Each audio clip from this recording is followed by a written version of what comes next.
धर्मेंद्र प्रधान ने दिया इस्तीफा। शिक्षा मंत्री धर्मेंद्र प्रधान ने दिया इस्तीफा। आप देखिए ये इस्तीफा पत्र में क्या क्या लिखे हैं, मैं आपको पूरी पढ़ के बताता हूँ। उन्होंने लिखा है, मेरे युवा साथियों, मैं पिछले 4 दशकों से अधिक समय छात्र शिक्षा और शिक्षा सुधार के लिए समर्पित रहा हूँ। मेरा सदैव यह विश्वास रहा है कि एक सशस्त्र, समावेशी और दूरदर्शी शिक्षा व्यवस्था ही सशस्त्र राष्ट्र की आधारशिला होती है।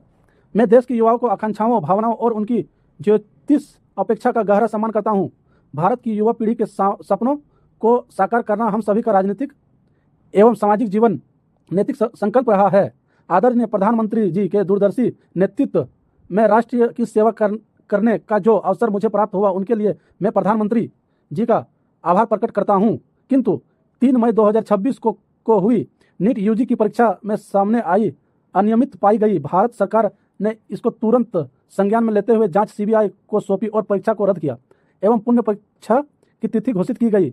इसके साथ ही अगले वर्ष से इस परीक्षा की सीबीटी मतलब कंप्यूटर बेस्ड टेस्ट मोड कराने का निर्णय लिया गया।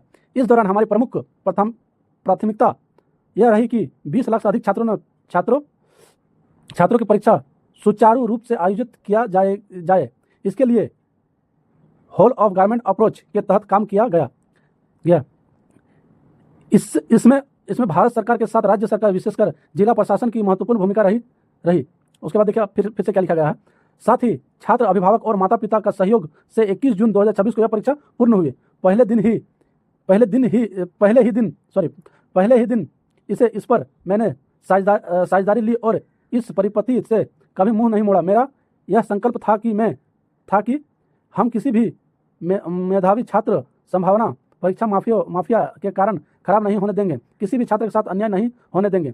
16 जुलाई को घोषित नीट यूजी की परिणाम संतोषजनक रही, जिसमें गरीब पृष्ठभूमि से आए कई मेधावी छात्र को भी सफल मिली, परंतु इस दौरान भी कई छात्र गुमराह करने के लिए जिम्मेदार पदों पर बैठे व्यक्तियों ने बाधा डालने की कोशिश की, जिससे मन अत्यंत व्यथित हुआ।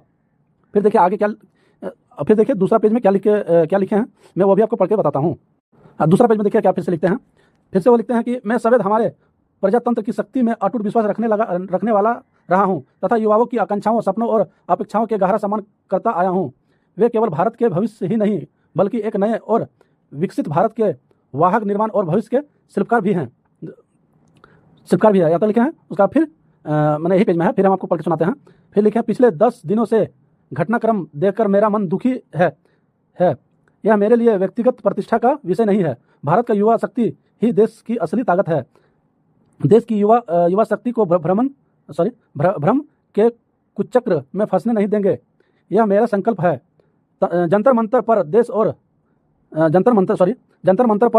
और देश में जो स्थिति बन रही है, इस स्थिति का राष्ट्र विरोध ताकत लाभ ना उठाएं। मतलब इन्होंने कहा कि जो भी दूसरा पार्टी वो आके शामिल होकर अपना नाम चमका रहा है, उसके विषय में लिखे हैं। फिर बोलते हैं, देश की एकता बनी रहे, भारत के एक भी विद्यार्थी का भविष्य कानूनी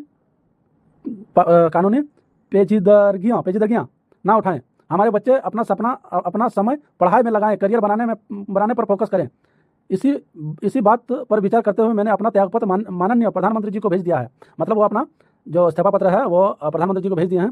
फिर दूसरी लाइन में उसने लिखे हैं कि मैं आदरणीय प्रधानमंत्री जी के मार्गदर्शन, विश्वास और नियंत्रण सहयोग के लिए हार्दिक कृतज्ञ व्यक्त करता हूँ।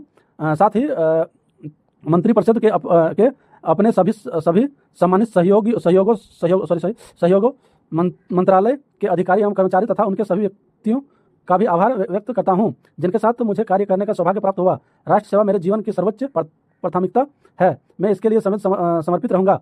फिर लास्ट अपना लाइन लिखा वो कि प्रभु जगन्नाथ जी के आशीर्वाद से मैं भविष्य में भी भारत माता, उड़ीसा की जनता तथा देश के युवा के आकांक्षाओं की पूर्ति के लिए हर संभव रूप में स्वयं को समर्पित रखूंगा। आपका धर्मेंद्र प्रधान।